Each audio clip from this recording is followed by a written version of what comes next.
Alright, let's talk about blackouts. The moment the lights go out, a strange primal instinct kicks in. The TV goes silent mid-sentence. The hum of the refrigerator disappears. Suddenly, you're living in the 1800s, with better snacks.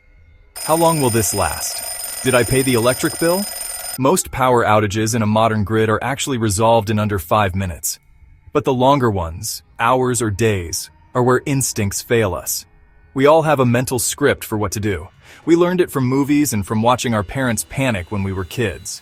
First, you stumble around looking for your phone. Next, you hunt for candles to get that cozy vibe. Then, you worry about the ice cream in your freezer. These actions feel productive. But almost every one of these common reactions is a mistake.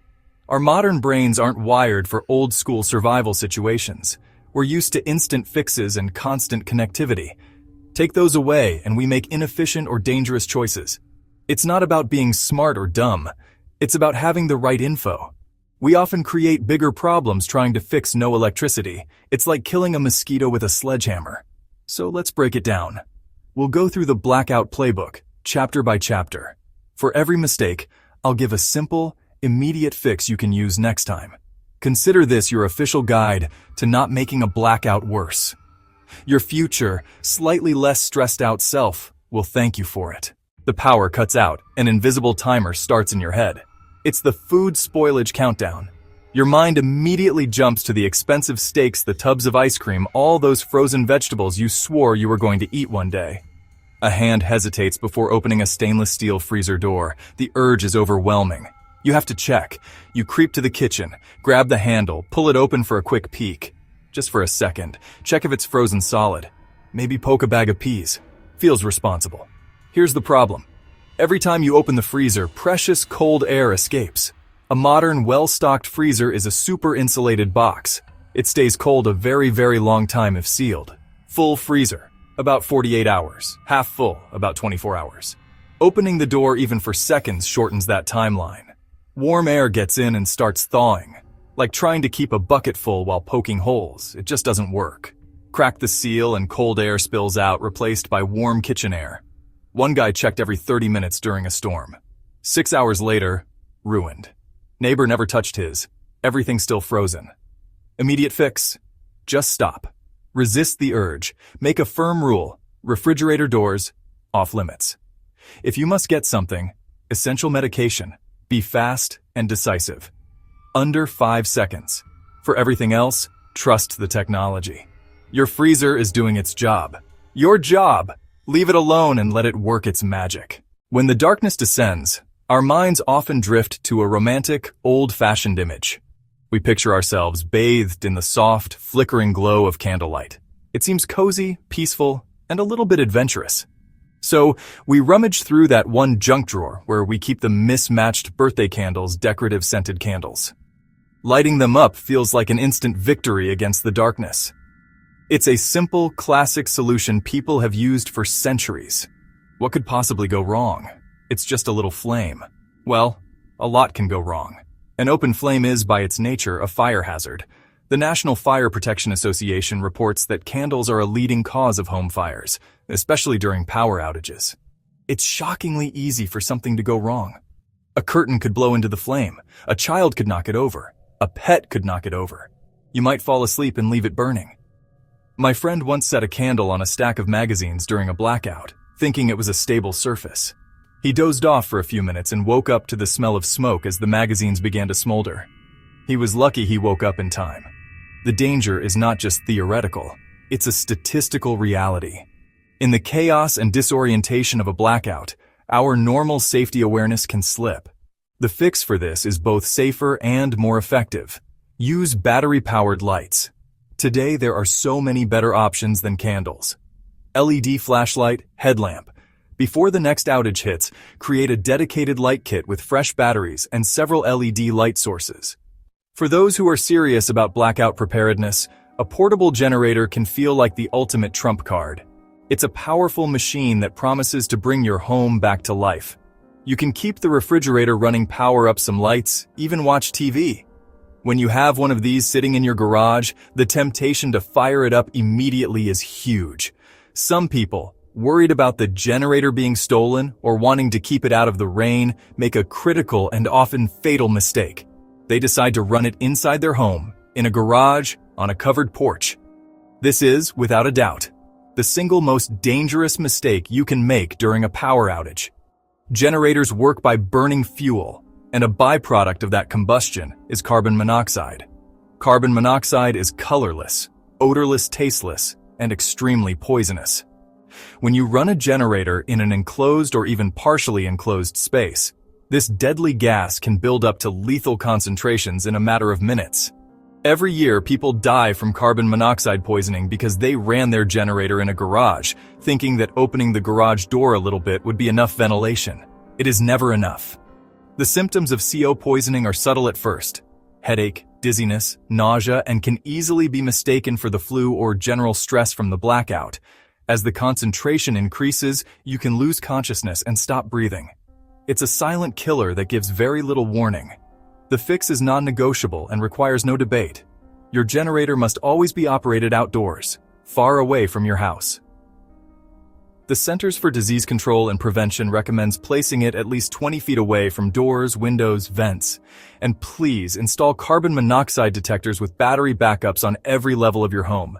They are the only reliable way to know if this invisible danger is present. The second the power goes out, what do a million people do all at once? They grab their cell phones and dial their electric utilities customer service number. It's a natural reaction. You want answers. You want to know if they are aware of the problem, what caused it, and most importantly, when the lights will be back on. You feel that by reporting the outage, you are helping them identify the issue and speeding up the repair process. So you call, and you get a busy signal. You call again, another busy signal. You spend the next 30 minutes hitting redial, getting more and more frustrated with each failed attempt. Here's the hard truth. In a widespread outage, your individual call is not helping. In fact, it's likely slowing things down. Utility companies have sophisticated systems, often called smart grids, that automatically detect where outages have occurred. They usually know about the problem the instant it happens, long before your call could ever get through. When thousands of customers call at the same time, it completely overwhelms their phone systems. This massive call volume can prevent legitimate emergency calls from getting through, like reports of downed power lines, electrical fires, which are the calls they actually need to receive. Your repeated calls are essentially creating a digital traffic jam. The customer service representatives on the other end of the line are just as in the dark as you are in the early stages of an outage. So, here's the smart and simple fix. First, check your utility company's website or their official social media pages like Twitter or Facebook. This is where they will post the most current information for the largest number of people. Your phone is at 15% battery. The panic starts to set in. In our hyper-connected world, a dead phone can feel like being stranded on a deserted island. You need it for light. You need it for information. You need it for communication. So, you have a brilliant idea. You grab your charging cable, you go to the garage or the driveway, you plug your phone into your car. You might turn the car on and let it idle for a while, just to give it a good solid charge. You can listen to the radio. You can enjoy the air conditioning or the heat while you wait. It feels like a clever life hack. But the problem is, you might be trading short-term convenience for a much bigger problem. Your car's battery is not an infinite power source. Sitting in the car with the engine off but accessories on slowly drains the battery. A modern car battery can be depleted surprisingly quickly by something as small as a phone charger, especially if the battery is older. Running the engine to charge wastes gasoline. Gas could be critical if the outage lasts days and stations can't pump fuel. The worst case? You spend an hour or two charging everyone's devices. You feel resourceful. The power outage continues. Then a real emergency happens. A family member gets sick. You go to start the car. All you hear is a sad clicking sound. Your battery is dead. You drained your primary means of transportation and escape. The fix: be prepared with an alternative charging solution that doesn't involve your car. The best option: a portable power bank. Keep them charged like you would your phone. The power has been out for a while. Everyone is starting to get hungry. The cold sandwiches are getting old. You look over at your trusty barbecue grill on the patio. Then you look at the rain and the cold wind outside. A seemingly clever thought pops into your head. Why don't I just bring the grill into the garage? I can leave the big door open for ventilation. Or maybe you have a small charcoal grill and think you can use it in the kitchen if you open a few windows. It seems like a simple way to get a hot meal without braving the elements. But this idea is incredibly dangerous, for the exact same reason as running a generator indoors: carbon monoxide. Both charcoal and propane grills produce large amounts of this deadly invisible gas when they burn fuel. Bringing them into any enclosed space can lead to a rapid and fatal buildup of CO garage, tent, home. Opening a garage door or a few windows does not create enough ventilation to disperse the gas safely. The fumes can accumulate quickly, and since you can't see or smell them, you won't know you're in danger until it's too late. People underestimate how much carbon monoxide these grills produce. A charcoal grill in particular can generate very high concentrations of CO. Families have been poisoned by making this exact mistake, thinking they were safe because a door was open.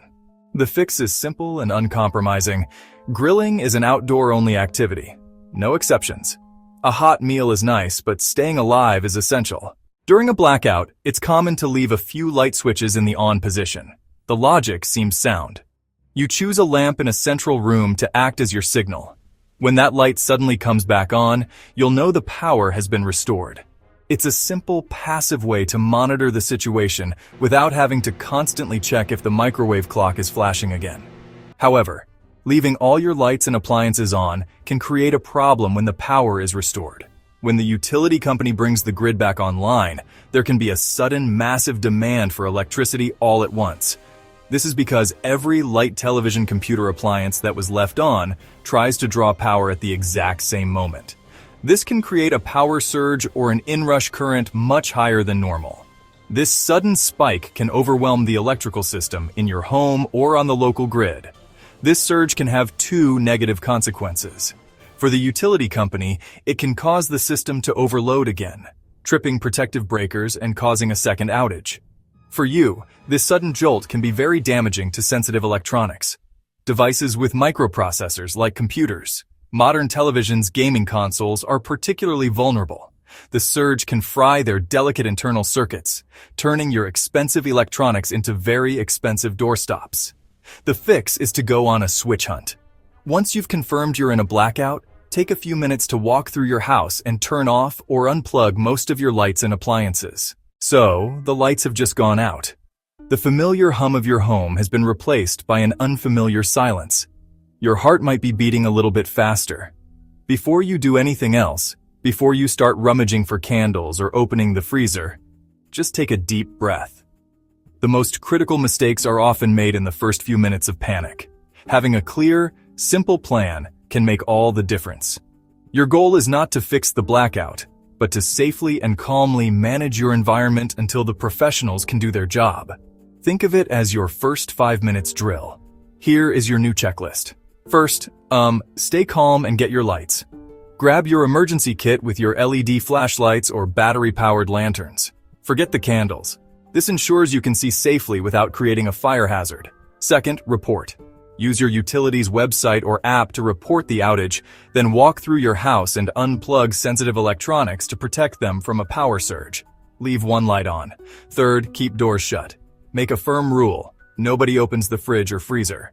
This will keep your food safe for as long as possible. Remember this simple 3-step plan. Lights, report, shut. That's it. Everything else can wait. By following these easy steps, you have already navigated the most dangerous parts of a blackout. You've established safety with proper lighting, protected your expensive electronics, and preserved your food supply. You've avoided the most common and costly mistakes that people make. From this point on, you can relax, break out the board games, and wait for the power to return, confident that you've done everything right.